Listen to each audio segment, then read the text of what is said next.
good afternoon, or good evening, dependent, of course, on when and where you are joining us from. This is the EPN podcast, a podcast that's been designed to demystify the sales profession and hopefully remove some of the stigma that is associated. Now, we're looking to do that by speaking to various salespeople, sales leaders who will share insights on their journey so far, share the challenges they faced and tips, tricks, and advice throughout. Today, we are joined by David Wilkins, founder of Sales Leaders of EMEA and Saleswise, top of funnel sales consultancy, where he strives to improve the standards of what a world-class business development function looks like. Now, I've been talking for far too long. So, Dave, did you want to take a minute to introduce yourself and tell the audience a bit more? Yeah, sure. Thanks, Jordan. I'm a British guy, but I've lived in the Netherlands now since really well after I graduated in 2009. I'm from Leicester originally. Moved here to play rugby originally, now staying for love.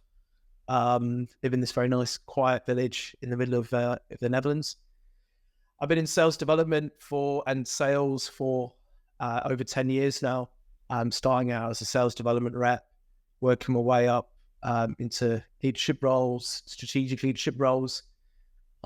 Most recently, leading sales development at Snowflake, and now, I'm out on my own and they're helping organizations build equally as world-class sales development at top of funnel functions. Love that. Love that. It's typically the case that you'll move abroad and then you'll either fall love or you'll find love, and you'll say that. It's what happened for me in France. She's well and truly stuck with me now. Yeah. Oh, brilliant. So what was it that piqued your interest in a career in sales? And what was it that sort of helped motivate you to change career from, I guess, rugby to sales? Yeah, so I skipped over a little bit of important information in my intro. So I moved over to Utrecht to play rugby and coach rugby, and then I thought in 2011 I should go back to the UK and get a real job. So I wanted to become a teacher. I ended up at a private school in the north of England, which was like Hogwarts, but it was full of monks. Just like an image that everybody has now listening to this, that is exactly what it was like. Crazy well. But then I realized after about 2 years living back in the UK, I don't like it here and I prefer the Netherlands. And so luckily I rode my car off an old 1998 Renault Clio. I forgot that when the deer in headlights analogy literally means that deer will not move if you flash your headlights at them. And so with the money I had left from the writing off my car, I moved, worked at a mayonnaise factory in the Netherlands for a few weeks, months.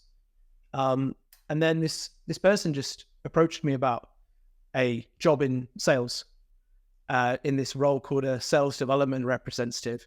And I had no idea what that was.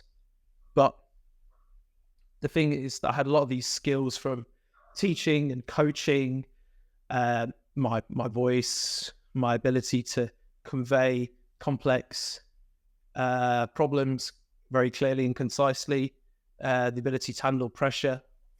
And so they went, yeah, we'll just take a punt on you and see what you like. And yeah, that was the start of the journey, really. It was just this finally finding something that could bring all of the skills I'd learned over years in different fields into one place, and get the best out of myself. Yeah, that's brilliant. Glad to hear that you're okay. And I never quite put two and two together with the deer in the headlights analogy. Yeah, it wasn't fun when I'm flashing my headlights, driving towards them, thinking they were going to move, and then did it. Wow, quite the story. Oh, brilliant. It's funny. I think I've spoken to a lot of people that have moved from a career in teaching to a career in sales, and I think I think it's a sign of the times, really, because traditionally, sales development may have been seen as, purely just a numbers game. How many people can I, contact and just set an appointment for a meeting with an AE? I think it is more of a consultative approach, more of a, trying to educate potential buyers more so. Is that something that you're seeing as well?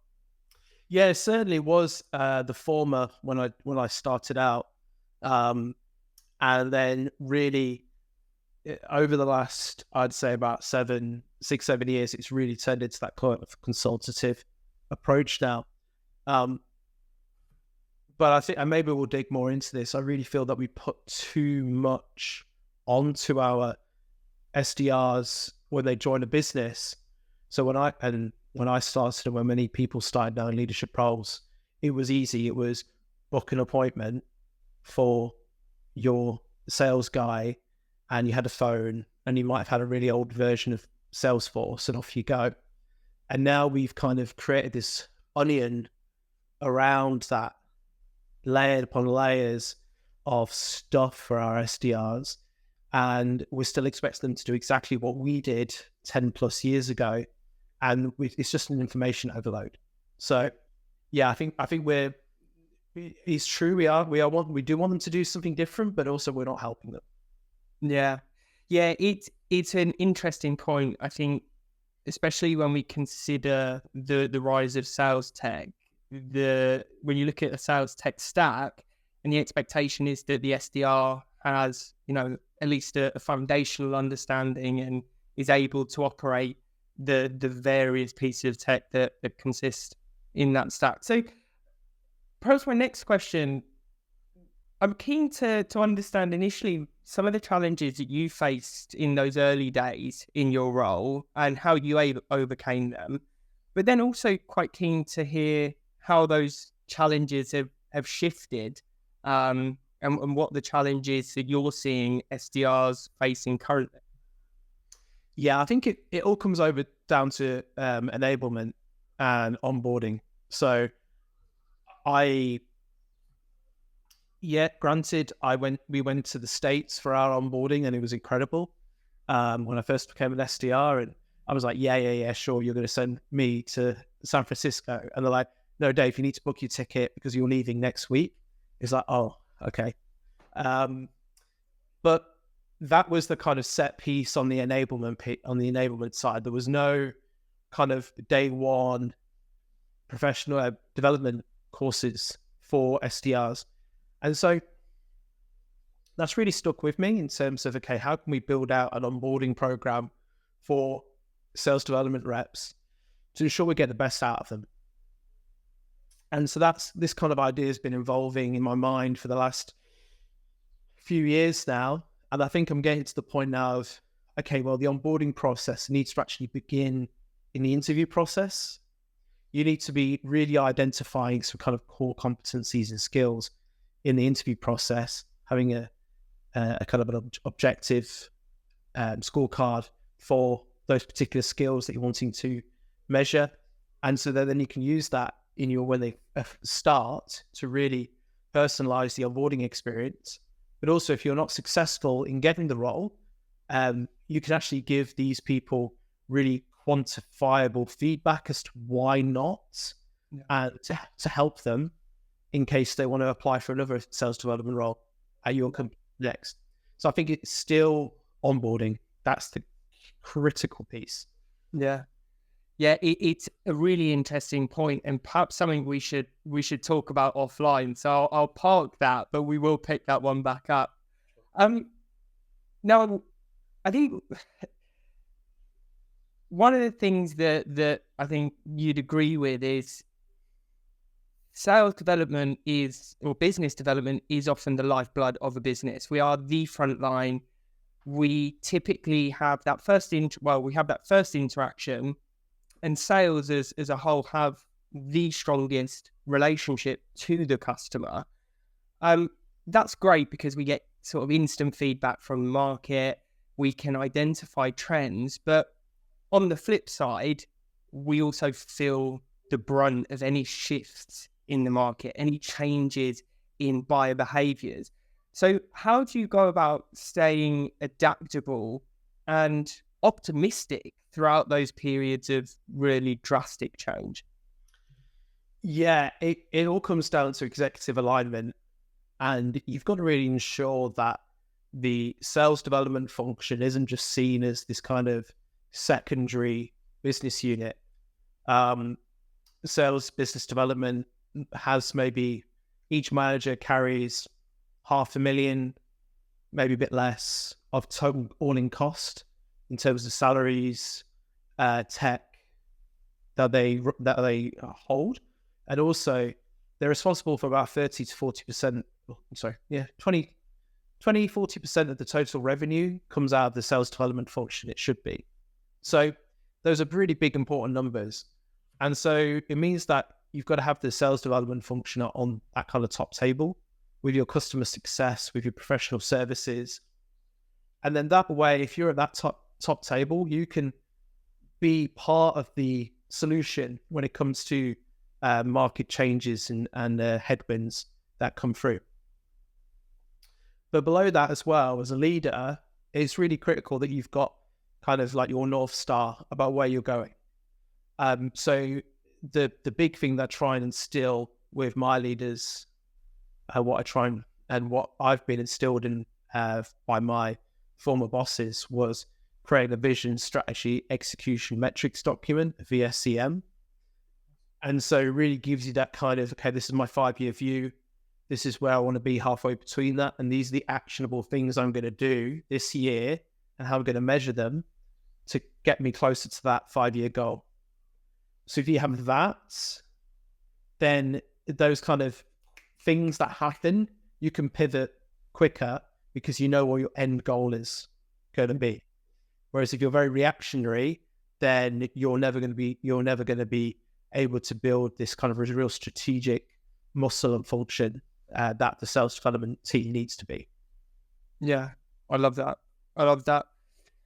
Now, through the work that you are doing at SDR Leaders of EMEA and Saleswise, it's clear that you are very passionate about trying to raise the watermark for what a world-class business development function looks like, how they can be more strategic, as you just mentioned. What are some of the key skill sets that individual SDRs or BDRs should be focusing on to have the biggest impact on helping the organization to achieve strategic objectives, but also achieve their own personal objectives and set them up for that next promotion?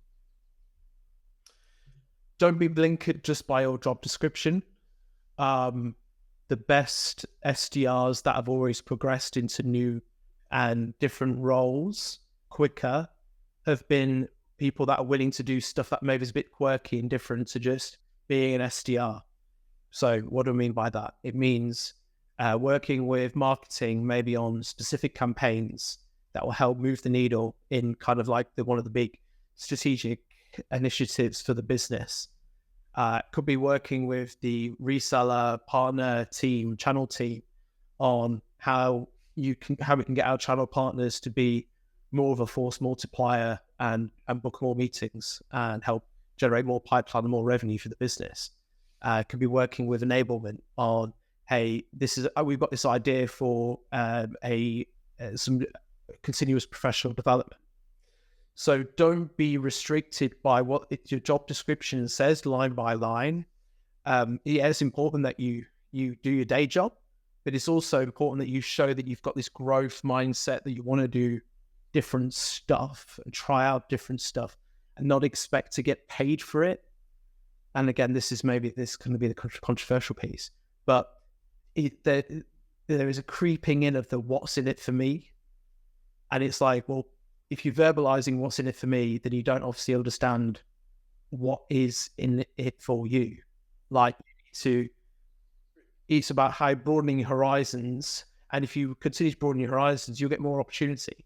People see the 99% of SaaS, B2B SaaS organizations are meritocracies. So they will see what you're doing, and you will be rewarded for that. Yeah. Yeah, it's that idea of there may not be an instant payment, so to speak, but it'll come back to you at some point in the future. So yeah, completely agree there. Now, I want to ask you about pieces of advice that you've received throughout your career. I imagine there's quite an array. Are there any standouts for the best pieces of advice? And it doesn't necessarily need to be sales specific, but just something that really opened your eyes. Hope is not a strategy.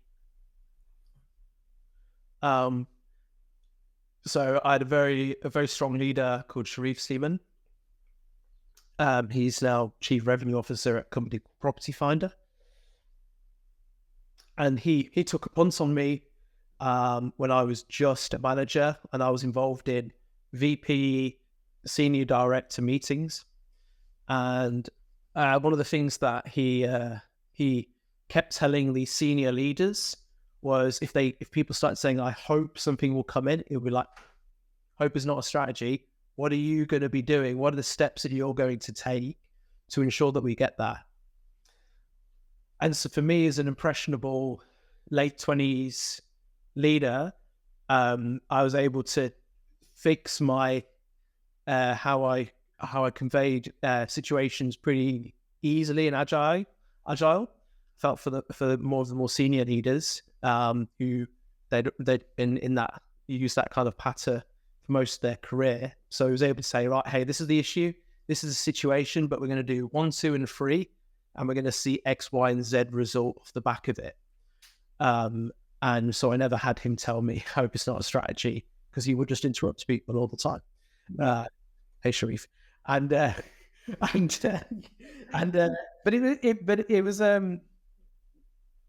it was such an eye opener as well, because it just makes you start thinking about the solutions rather than just winging it. And so, yeah, it always stuck with me. I say it to my teams as well, if they start saying it and they find it really uncomfortable, and I laugh to myself because I'm like, yeah, this is what it was like for me as well. So, yeah, I mean, that's a real important one. Yeah, it's great. I'll be sure to tag Sharif so that they see this. But no, it's a really good point. I think that sort of internal monologue, by taking that in, you've sort of internalized it and changed the way that you thought about it, changed the way that you saw a problem and laid out the solutions, which is incredible. I love that. Yeah, he's a great guy. He's a great guy. And yeah, it was great to work with him. Nice. Now, you've mentioned a few times throughout the podcast continuous professional development. Have you picked up any best practices throughout your career? Yeah, I was very lucky to have some very strong mentors in Malcolm Murphy, Frank Rouge, Sharif as well. And they really invested in my own professional development, my personal professional development, in terms of mentors, but in terms of courses as well. So I was on some very good strategic leadership courses when I was still a first-time leader, to prepare me for the roles I was going to have in the future. And I try and really, and I don't get it perfect. I'm not going to say I'm perfect, but I try and get the teams that I lead to get that same level as much as I can of professional development training, because it's critical that sometimes you just get out of the head space of, I need to do X today. Think a bit more bigger picture and embracing learnings and trainings and be uncomfortable. So I think it's really critical to do those kind of things. Yeah, it can be so easy in any sales role when there is a list of to-dos that is a mile long to just get caught in the hamster wheel. So having those people that can help you to lift your head and look at what else is out there, what can I do to sharpen my sword to make things easier and more efficient is great. Now, another thing that you've mentioned is this unified go-to-market function, really sort of leveraging, product marketing CS, marketing generally, to make all efforts a lot more impactful. That saying of a rising tide lifts all boats comes to mind. What can an individual do to try and create that environment?